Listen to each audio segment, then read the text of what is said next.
Hello, and welcome to our mini-series on small space gardening. My name is Stephanie McCulley, and I am the Agriculture and Natural Resources Educator for Purdue Extension in Grant County. Presenting with me today are Danielle Voorhees, the Health and Human Sciences Educator in Grant County, and Vicki Schaefer, the Nutrition Education Program Assistant serving Grant and Howard counties.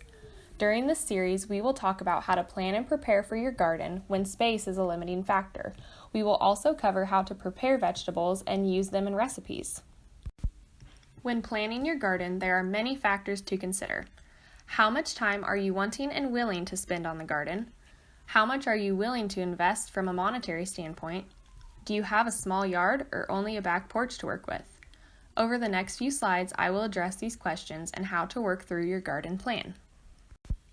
After figuring out how much money and time you want to invest in your garden, it is important to choose the right location. Depending on what vegetables or flowers you are growing, you may need full sun, partial sun, or shade. Seed packets will tell you exactly what kind of light and water amounts an individual plant requires.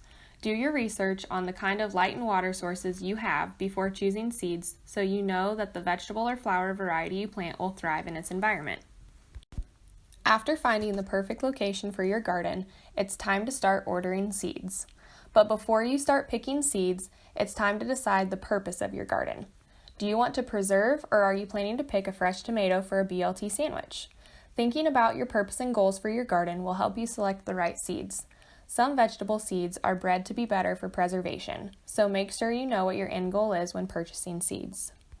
The definition small space can vary. Your small space might be a 4-foot by 8-foot patch in your yard, or it may be a 5-gallon bucket or planter pot on your back porch. When we think about plot sizes, it is important to think about the width. Anything over 4 feet will be difficult to reach into without walking over the dirt. Walking in your garden too much can cause compaction, which can inhibit root growth for plants because the soil is too tight. If you are going to be utilizing a bucket, be sure that you use a 5-gallon bucket if possible so that there is plenty of space for roots to grow downward. If you are going to use a planter pot, be sure that you use a pot that is at least 10 inches in width, as this ensures plenty of space downward and across for plants to grow. In either case, you will need to make sure that there are holes at the bottom for water to drain from the soil. This is important so the soil does not become too saturated. Saturated soils can cause root rot and can tie up nutrients so roots are not able to take up what they need. You can easily drill holes into the bottom of a bucket, and most planters already have holes in them. Although we can get a lot done in a garden with our hands, there are basic tools that will help you be more efficient and successful when preparing and caring for your garden. Depending on your garden size, you will need some type of tillage tool, such as a hand spade. If you are planting into a bucket or pot, this may not be as necessary as the potting soil you put in the bucket is already loosened. A watering can or hose is also a must. This ensures that you can get water to your garden wherever it's located. A small spade is handy to help you dig holes or to transplant smaller plants to a different area. And finally, a good pair of gloves to keep your hands clean from any fertilizer or chemicals you may be working with to enhance soil nutrients or to control any pests. Speaking of garden pests, let's talk about companion planting. There are many herbs and flowers that help deter bugs such as aphids and Japanese beetles. Companion plants also fill empty space, which helps to keep weed pressure down so you don't feel the need to use herbicides. Marigolds are a very popular companion flower for vegetable gardens. Tomatoes, cucumber, beans, and onions are just a few vegetables that make a fantastic duo with marigolds. So now we're going to talk a little bit about the benefits of herbs. Using herbs when cooking helps flavor foods when cutting back on salt, fat, and sugar in our diets. Extra calories do add up. 100 extra calories per day may not seem like much, but if we add 100 extra calories to our diet every day, that adds up to 10 extra pounds per year. Dried and fresh herbs may provide antioxidants that help protect us from diseases like cancer and heart disease. So how do we implement herbs in our cooking? Well, first, I have a question for you.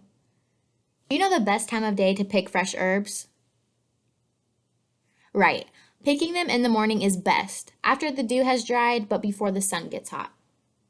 For storage, fresh herbs can be stored in an open or perforated plastic bag in your refrigerator crisper drawer for a few days. You can make your own perforated bags by using a hole punch or even just using a sharp object to punch holes approximately every 6 inches through both sides of the bag. But use caution when doing this. Just like when cooking fruits and veggies, be sure to wash your herbs before using them. And remember, when doubling a recipe, do not double spices and herbs. Increase amounts by 1.5 times. Taste it and add more if needed. Add more delicate herbs just before you finish cooking, or simply sprinkle it over food just before serving. Heating herbs too long can cause them to lose their flavor. You may be asking yourself, when do I toss my spices and herbs? As a general rule, keep herbs or ground spices for 1 year and keep whole spices for 2 years. You can keep whole spices the longest because they've not been broken or grounded, exposing their natural oils to the air. For an example of a way you can implement herbs into your dish, take a look at this garlic dill lemon butter. Another quick and easy way to implement herbs into a dish is this fresh tomato and basil salad. Get creative when preparing the fruits, veggies, and herbs that you've grown in your small space garden. For example, try using an electric pressure cooker. Veggies that do really well in an electric pressure cooker include beets, carrots, potatoes, and winter squash. These are just a few examples. These veggies do really well in the electric pressure cooker. Some veggies don't necessarily cook faster, such as potatoes, but do provide consistent results in the pressure cooker. You may also think about trying out air fryers, food processors, or slow cookers. Remember, get creative. Hi, my name is Vicki Schaefer from the Nutrition Education Program.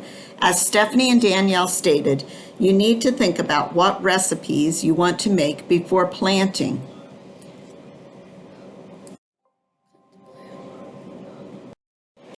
After the veggies are ripe, preparing the recipe is the next step. With the Nutrition Education Program, we prepare some of these recipes in class. Just let me know if you are interested. One recipe you might try is this Italian-style garden vegetables. You can grow the onions, squash, tomatoes, and peppers in your own garden. Be sure to wash these veggies before cutting to avoid bacteria from spreading throughout the vegetables. Then cut the vegetables in a uniform size so that they cook evenly. Another recipe you could make is roasted vegetables. This works best with root vegetables like potatoes, sweet potatoes, carrots, radishes, and turnips, and some vine vegetables like squash. Again, cutting into like-sized pieces. Toss with oil and seasonings and lay single-layered on a baking sheet and bake at 425 degrees Fahrenheit until desired doneness. A tip that I use is to put foil on the baking sheet to make cleanup easier. This recipe also works well in a skillet or on a grill. These are just a few suggestions for ways you could use vegetables that you are growing in your own garden. Thank you for joining us as we discussed planning and preparing your small space garden. If you have questions, please contact us using the information listed here.